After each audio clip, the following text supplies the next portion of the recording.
Hello guys, നമുക്കിന്ന് വറുത്തരച്ച കടലക്കറി ഉണ്ടാക്കാം കേട്ടോ. അതിനായിട്ട് കടല, ഉപ്പ്, പച്ചമുളക്, ഉള്ളി, തക്കാളി, പിന്നെ ആവശ്യത്തിനുള്ള വെള്ളം ഒഴിച്ച് കുക്കർ വേവിക്കാൻ വെക്കുക. ഇനി നമുക്ക് വറുത്തരക്കാൻ വേണ്ടിയിട്ട് തേങ്ങ, പിന്നെ ജീരകം വേണം, വെളുത്തുള്ളി വേണം, പിന്നെ കറിവേപ്പിലയും കൂടി ഇട്ടിട്ട് അതൊന്ന് വറുക്കാൻ വെക്കുക. ഒരു 7-8 വിസിലാകുമ്പോൾ നമുക്ക് കുക്കറൊന്ന് ഓഫ് ചെയ്ത് വെക്കണം. ഇനി ഈ ഒരു കളറാകുമ്പം ഇതിലേക്ക് നമുക്ക് പൊടികൾ ആഡ് ചെയ്ത് കൊടുക്കണം. ആദ്യം നമുക്ക് മഞ്ഞൾപ്പൊടി, പിന്നെ നമുക്ക് മുളക് പൊടി, മല്ലിപ്പൊടി, ചിക്കൻ മസാല. ഞാൻ ചിക്കൻ മസാല ഇടാറുണ്ട് കേട്ടോ. പിന്നെ ഈ പൊടികളൊക്കെ ഇട്ടിട്ടും കൂടി ഒന്ന് ഇതൊന്ന് വറുത്ത് എളുത് മാറ്റി വെക്കുക. ഇനി നമുക്ക് പുട്ടിലേക്ക് കിടക്കാം. അതിനായിട്ട് ചെമ്പ പുട്ടുപൊടിയായിട്ട് ഞാൻ എടുക്കുന്നത്. പുട്ടുപൊടി ഇടുക, പിന്നെ ഉപ്പിടുക, പിന്നെ വെള്ളം ഒഴിച്ചിട്ട് അതൊന്ന് കുഴച്ച് വെക്കുക. പുട്ടിൻ്റെ കാര്യം പറയേണ്ട ആവശ്യമില്ല, എല്ലാവർക്കും അറിയുന്നുണ്ടാവും. അതും കൂടി ചെയ്ത് വെക്കാം. പിന്നെ ഇനി നമുക്കിതൊരു പുട്ടുകുറ്റിയിലേക്ക് ഇതൊന്ന് ഫില്ല് ചെയ്ത് കൊടുക്കാം. ഈ പുട്ടുകുറ്റിൽ എപ്പോഴും ഫില്ല് ചെയ്യുമ്പോൾ നമുക്ക് മറ്റേ ക്രോണിക് ബാച്ചിലറിൽ ഹരിശ്രീ അശോകൻ്റെ മുകേഷിൻ്റെ ആ സീൻ ഓർമ്മ വരുമല്ലേ? പുട്ട് കുറ്റിയിൽ ഒരു ചപ്പാത്തി ഉണ്ടാക്കിയാലോ എന്നില്ല സീൻ.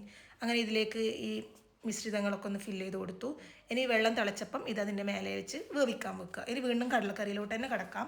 നമ്മൾ ഈ തണുക്കാൻ വെച്ച തേങ്ങേൻ്റെ ഇതിലേക്ക് നമ്മൾ നേരത്തെ വേവിച്ച് വെച്ച കടലയും കൂടി ഇട്ട് കൊടുക്കുക. അതൊരു തിക്നെസ്സിന് വേണ്ടിയിട്ടാട്ടോ, അത് അരച്ച് വെക്കുക.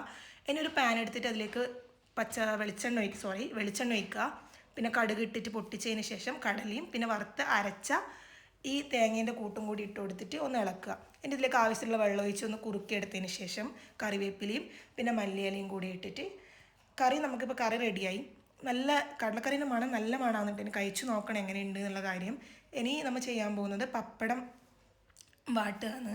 പപ്പടം ഞാൻ ഈ കടുക് വറുക്കുന്ന ഇതിലാണ് വാട്ടുന്നത്. പപ്പടം ഉണ്ടാക്കാൻ ഇപ്പോഴും പപ്പടം ഉണ്ടാക്കാൻ എനിക്കറിയില്ല. ഏതായാലും പപ്പടം ഉണ്ടാക്കി വെച്ചിട്ടുണ്ട്. ഇനി നമുക്കൊരു ഇല എടുത്തിട്ട് നമ്മൾ പ്രഹസനം തുടങ്ങാം. വലിയൊരു അബദ്ധം പറ്റി ഗൈസ്. ഇനി എന്താണെന്നറിയില്ല, ഈ കൂട്ടിൻ്റേതാണോ ഇനി ഞാൻ പെട്ടെന്നുള്ള ആകാംക്ഷയിൽ പുട്ടിനെ കുത്തി ഇറക്കിയതാണോ എന്നും അറിയില്ല. പുട്ട് നടുവിൽ വെണ്ട് കീറി. ആകെ സങ്കടമായി. ഇത്രയും കഷ്ടപ്പെട്ടതൊക്കെ വെറുതെ ആയി. എന്നാൽ ഈ സങ്കടമൊക്കെ മറിച്ച് നമ്മളൊന്നും സംഭവിക്കാത്ത പോലെ വീണ്ടും ഇലയൊക്കെ കഴുകിയെടുത്ത് വന്നിട്ടുണ്ട്. ഇപ്രാവശ്യം ഫുള്ള് പുട്ടിലേക്കാണ് ശ്രദ്ധ പോയതെങ്കിലും ഇലേൻ്റെ സ്ഥാനം തെറ്റിപ്പോയി. ചെറുതായിട്ടൊന്ന് ചെരിഞ്ഞിട്ടാണ് ഇപ്രാവശ്യം പുട്ട് ഇലയിലോട്ട് വീണത്. ഇനി നമുക്ക് ഈ പുട്ടിലേക്ക് കറിയും പപ്പടമൊക്കെ ഇട്ട് കഴിക്കണം. ആദ്യം ഇങ്ങനെ പപ്പടം ഇങ്ങനെ വലിച്ചെറിയാം, പിന്നെ അതിന് മേലെ കടലക്കറി ഒഴിച്ച് കഴിച്ച് നോക്കാം. എനിക്ക് പുട്ടും പപ്പടവും കടലക്കറിയും കൂട്ടിയിട്ടുള്ളത് അത്ര ഇഷ്ടമായിട്ടില്ല. എനിക്ക് പുട്ടും കടലക്കറിയാണ് ഇഷ്ടമായത്. അതിൽ കടലക്കറിനെ പറ്റി ഒന്നും പറയാനില്ല, സൂപ്പറായിരുന്നു. വേണമെങ്കിൽ ഇതിൻ്റെ മേലെ നമുക്ക് തേങ്ങക്കൊത്ത് വറുത്തിടാം, പിന്നെ ഉള്ളി ഒന്ന് താളിച്ചിടാം, അങ്ങനെയൊക്കെ ഇടാം കേട്ടോ. ഞാൻ സമയത്തിൻ്റെ ഇത് കാരണം അതൊന്നും ചെയ്തിട്ടില്ല. ഞങ്ങൾ രണ്ടുപേരും ഇങ്ങനെ ആസ്വദിച്ച് കഴിക്കുകയാണ്.